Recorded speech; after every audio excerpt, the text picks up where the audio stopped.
Kiai Haji Muhammad Shalih menjadi insan yang kelak pada suatu ketika dapat berguna bagi masyarakatnya dan kaum muslimin pada umumnya.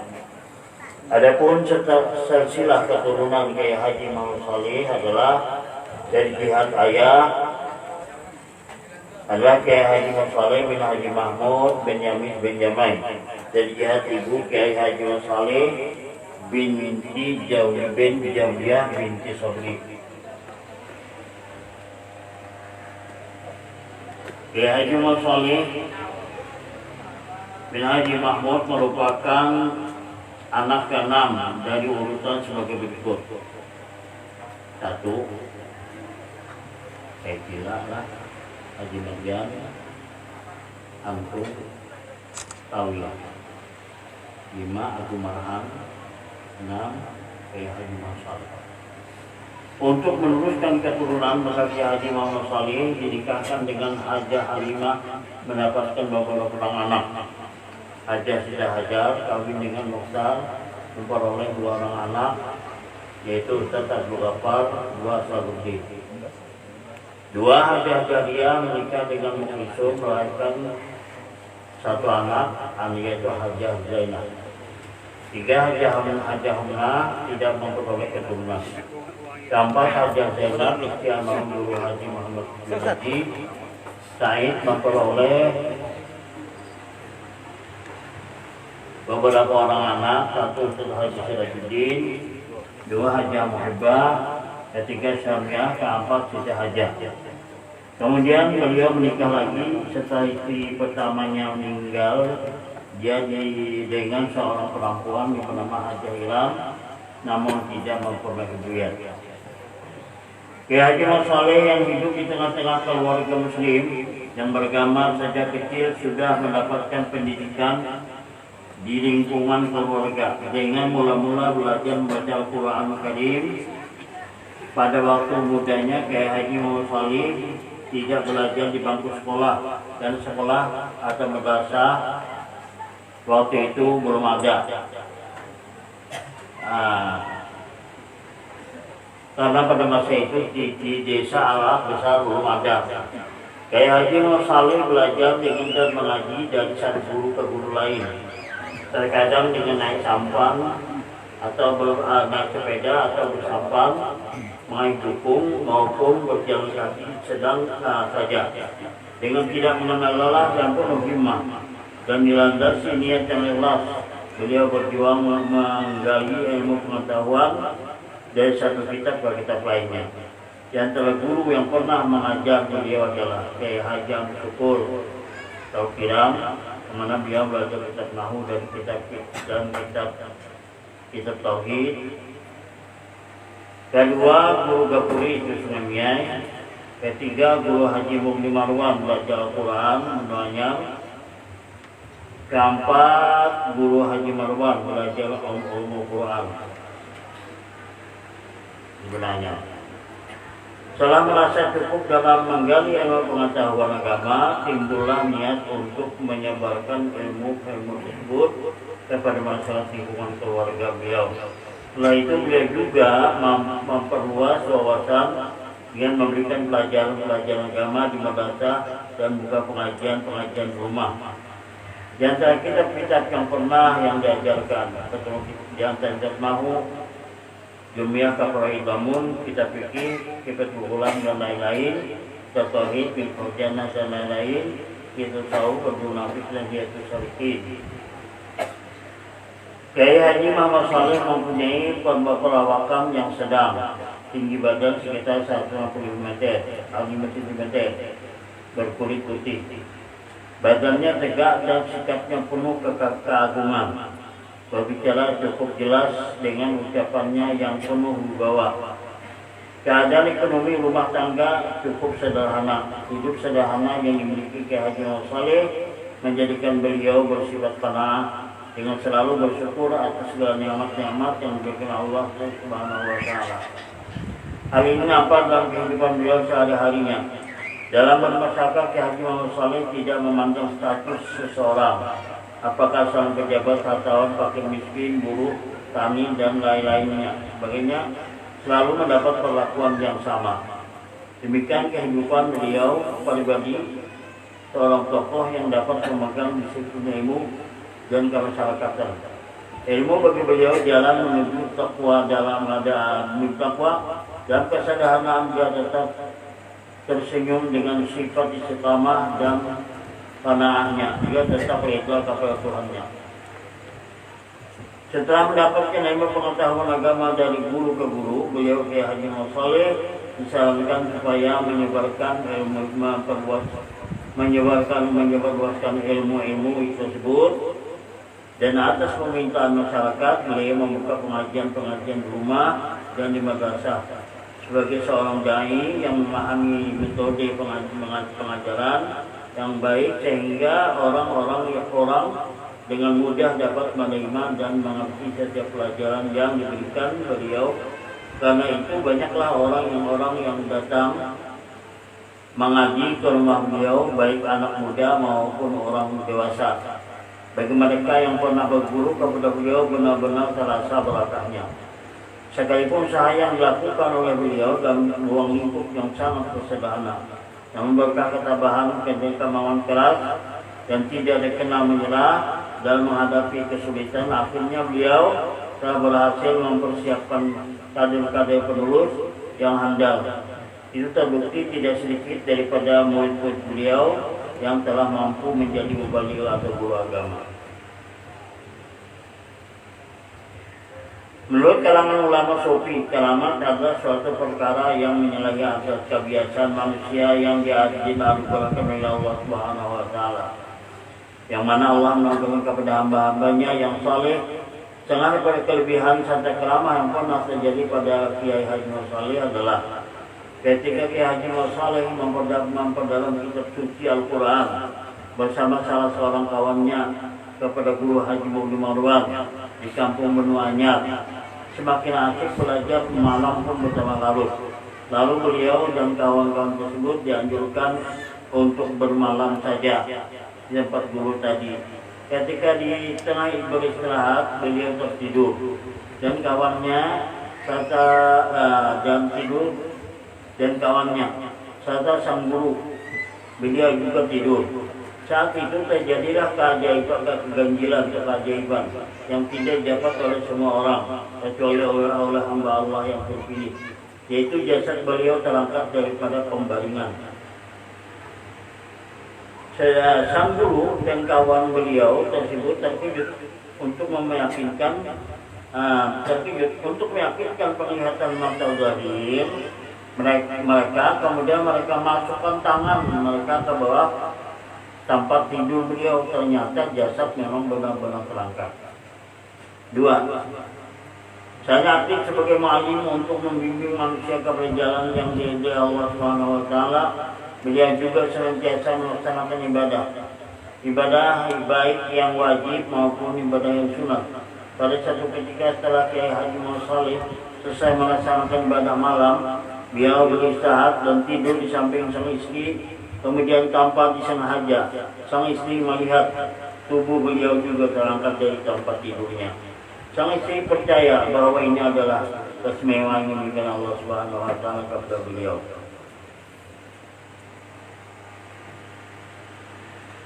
Tidak dapat dipungkiri lagi sang Khalik menampakkan kemahakuasaannya terhadap Kiai Haji Muhammad Shalih.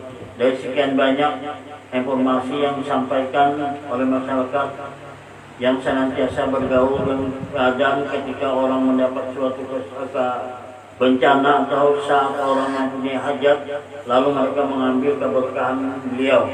Tidak sedikit orang merasa dikabulkan oleh Allah Subhanahu wa taala.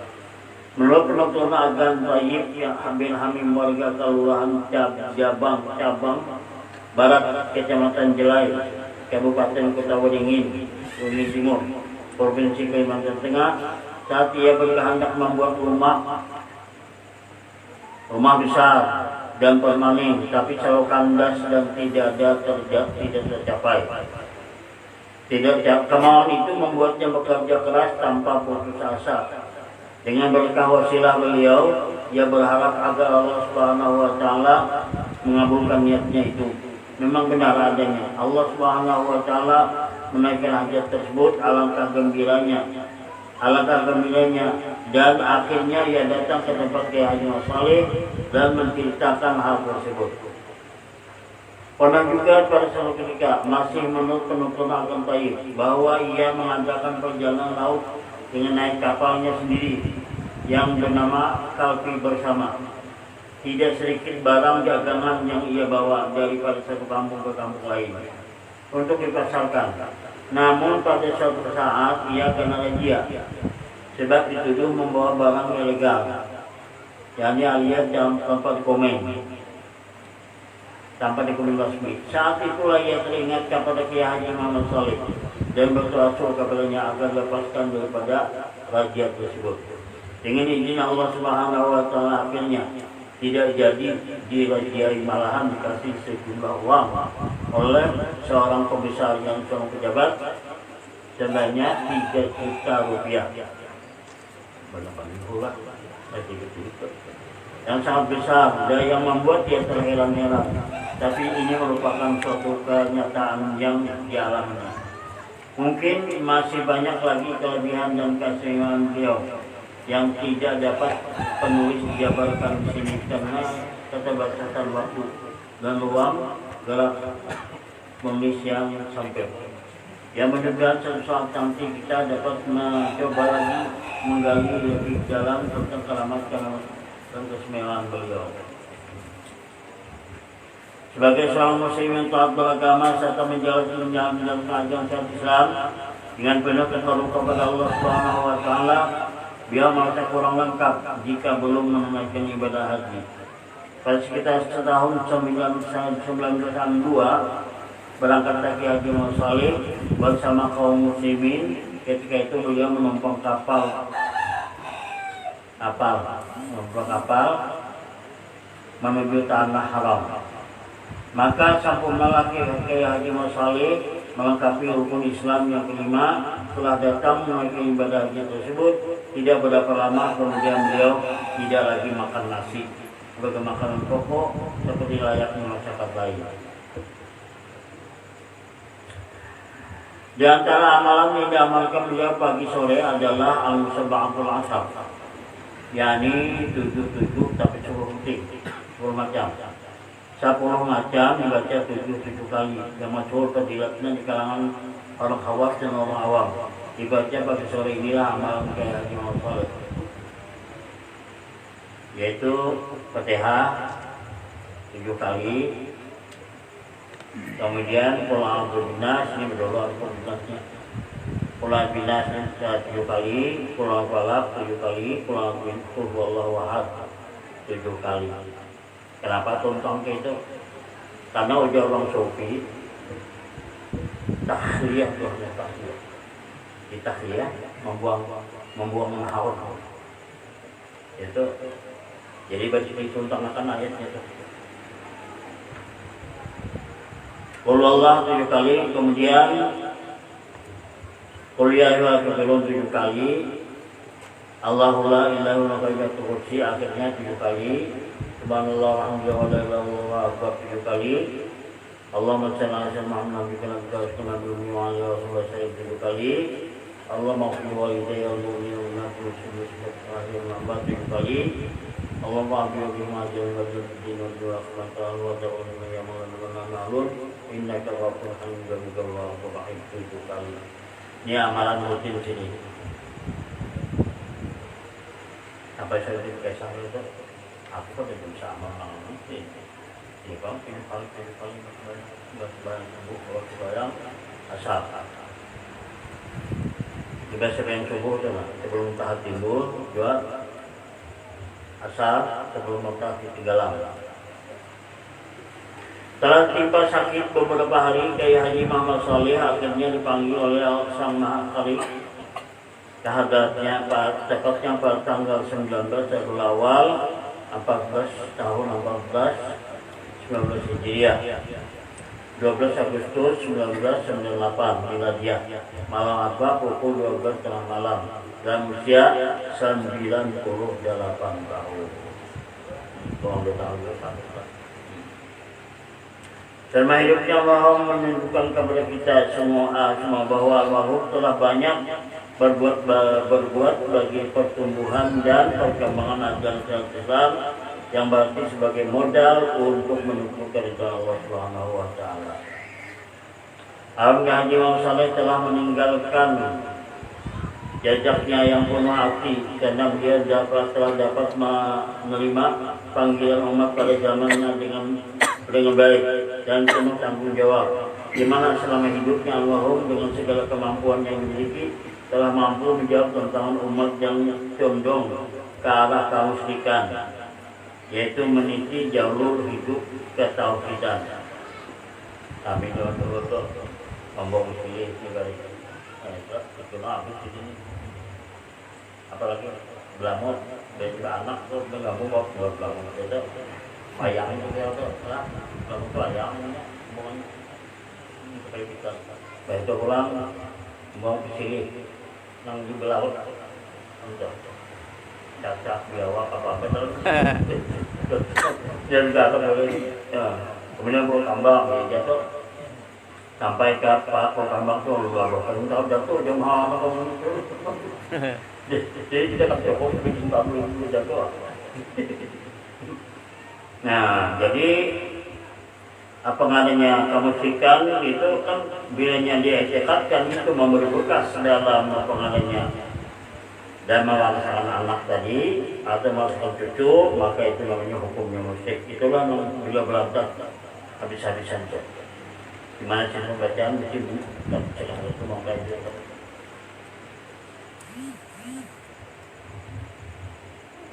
Semoga dengan hidup tokoh ini menjadikan mujahid-mujahid di masa mendatang yang lebih baik lagi.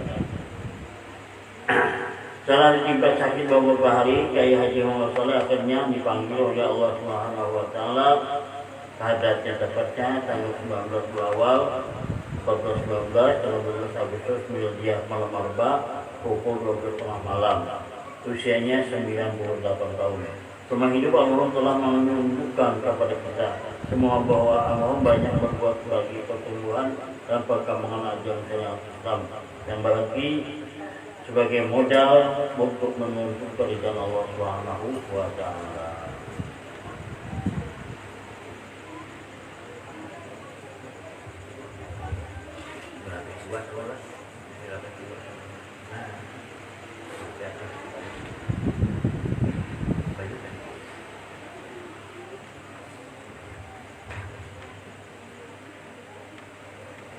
Demikianlah singkat kehidupan Kiai Haji Muhammad Saleh yang penuh simpun dari berbagai pihak yang pada dasarnya kehidupan beliau adalah yang cinta agama, bertanggung jawab dan tugas sebagai tokoh yang pantas diteladani oleh generasi penerus. Dan kesadaran beliau tetap memperdalam dan menyampaikan ilmu sebagai amanah dari Tuhannya. Tanpa kenal menyerah, beliau tetap istiqamah mengajak umat untuk mentauhidkan Allah Subhanahu wa taala sebagai Tuhan yang satu, yang Maha Esa, yang wajib disembah. Tidak ada warisan yang paling berharga yang beliau tinggalkan melainkan ilmu yang pernah beliau ajarkan. Mungkin tidak ada kata-kata yang pantas beliau ucapkan kecuali amalkanlah ilmu pengetahuan yang pernah aku ajarkan. Beramal salehlah kalian dan lanjutkanlah perjuangan wahai muridku, sehingga demikian tidaklah sia-sia perjuangan dan pengorbanan guru. Sebagai generasi penerus menjadi suatu keharusan bagi kita untuk melanjutkan perjuangan beliau. Semoga kita senantiasa mendapatkan bimbingan dari Allah Subhanahu wa taala. Dan kita doakan semoga almarhum Kiai Haji Muhammad Saleh bin Haji Mahmud senantiasa dalam limpahan rahmat dan maghfirah serta mendapat tempat yang layak di Allah Subhanahu wa taala.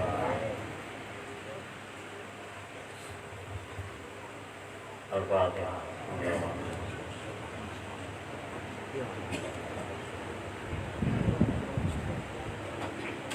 Amin ya Allah ya Rasulullah alhamdulillah amin. Allahumma shalli ala sayyidina Muhammad wa ala alihi wa sahbihi. Allahumma ij'alna mimman yu'minu bil-awliya wal salihin wa qina wa min al-muslimin ajma'in. Allahumma salli ala sayyidina Muhammad wa ala alihi wa sahbihi. وهدينا لما قضيته والله ما رضي وكفيت ولا أعطيته وهدينا أعطيته والله مجد من أنصرته ولا عدو إلا قدرته وطريق إلا منته يا من اتلت على كفاش وأرزقك وكرم وجودا ولا على كفاحوال وفضل وإحسانا نشكر اللهم أعبد لنا بمن الشيخ المرسلين وجعل الله قوم المتقين ووكلت وأطاعنا المتوسطين وأرجع آخر كلامنا في الدنيا بالتوحيد رب العالمين واتقنا في شفاعته وسعة الوالدين يوم الدين واغفر لنا ولجميع الكافرين والمسلمين أجمعين ربنا آتنا في الدنيا حسنة وفي الآخرة حسنة وقنا عذاب النار وصلى الله على محمد وعلى آله وصحبه وسلم والحمد لله رب العالمين صلى الله عليه وسلم. Sadaqallahul azim. Assalamualaikum warahmatullahi wabarakatuh. Sekian Demikian kita malam ini. kita bersama-sama